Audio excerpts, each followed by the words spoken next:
we have this longing within us to be fully seen, basically. And I think to be able to be fully, to see someone fully and to hear someone fully is an incredible skill to have, and it's a beautiful gift. We talk about active listening. This really is a word that's thrown around a lot, and it's very, very rarely practiced. And it's a very difficult thing to practice. It's something that I teach in my courses, but it's difficult because when we are really present for someone else, we have to, first of all, of course, we have to, the ambition is to listen without filters, to try to hear without preconceived ideas.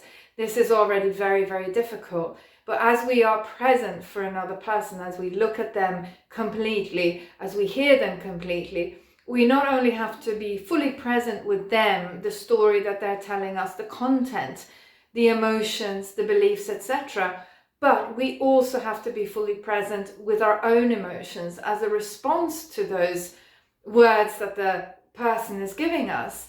And when the emotions rise and fall, this is the desire then to interrupt. And as soon as the emotions get too high, the desire to interrupt comes and the person will interrupt. And even if you're good at not interrupting, even this thing of we rarely let people finish their sentences, and we certainly don't let them pause to think of another sentence and to carry the second sentence through, because it's very difficult.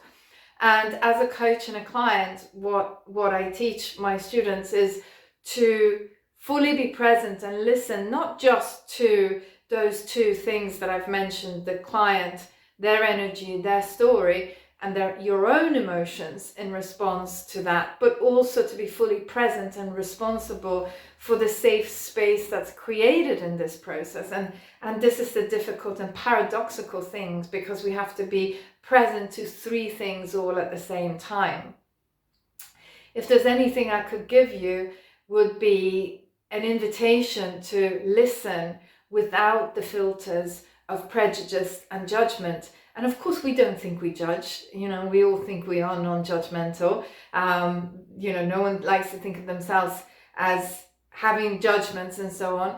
But really try to remove the filters and to look at the person in front of you as the most interesting, the most informed, the most curious person that you've ever met in your life, and give them that attention, because that's the beauty of that type of attention that will allow them to bring their whole hearts, their strengths and their vulnerability, their ambitions, their dreams, everything to the conversation that you're having.